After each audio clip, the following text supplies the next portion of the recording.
Hello, ladies. Welcome. This is episode number 4 of our Bloom Fluency Podcast, and I'm so happy to have you here.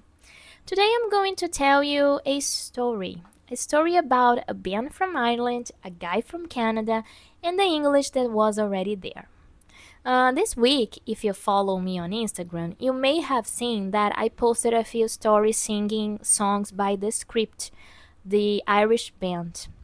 And while I was doing that, I realized just something I don't usually explain out loud. This band is part of my story with English. So let me tell you this story. I first heard the script when I was 15 years old, and not in a typical way. I used to play an online game on PlayStation. I don't remember the name of this game, but that's where I met a guy from Canada. We started talking in English, and it just happened. There was no plan, no structure, no intention to practice. It was just communication. And what's interesting is that at 15, I was already talking to native speakers without much difficulty. Of course, not perfectly, not in a textbook way, but I could understand, respond, and stay in the conversation. I think this is where a lot of people get confused because we tend to associate fluency with perfection. I've already told you about that in our previous episode. So a lot of people associate fluency with perfection, with knowing all the rules, and with speaking without mistakes. But that's not where fluency starts. Fluency starts when communication works. But anyway, this Canadian guy that I met playing that game, that online game, he introduced me to the script. And I remember being completely drawn to their music.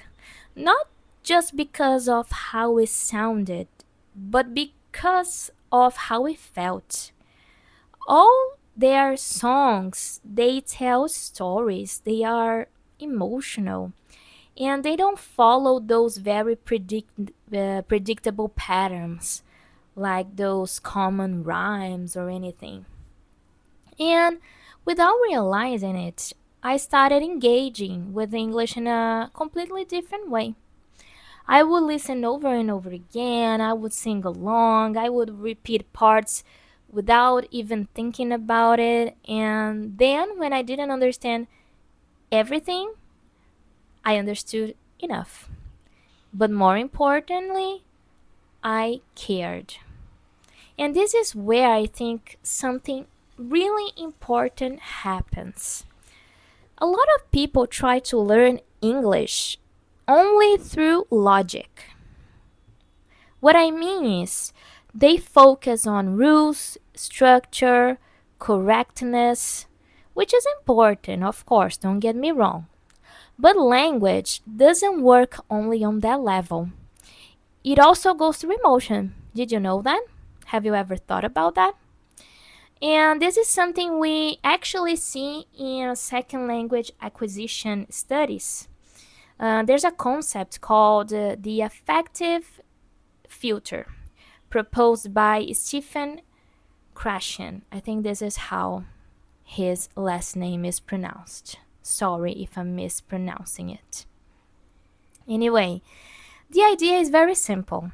When you are interested, when you are connected, when you actually care about what you're listening to or about what you're studying, your brain is more open to the language.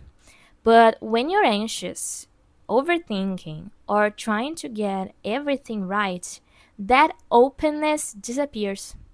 So it's not just about being exposed to English. It's about how you experience that exposure. It's about how you feel during that exposure. And looking back, that's exactly what was happening to me. I had English in my life in a very natural way. Through conversations, through music, through Disney movies, through repetition that didn't feel like studying.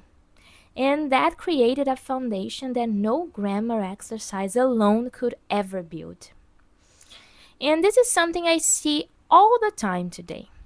Women who already have English in their lives through music, series, content, but they don't value it because it doesn't look like real study. But it is. It's actually a very important part of the process because that's where English stops being something external and becomes part of your life. So, what I want to say is that if your English feels stuck, maybe the problem is not that you need more content. Maybe what you need is more contact. So less content and more contact.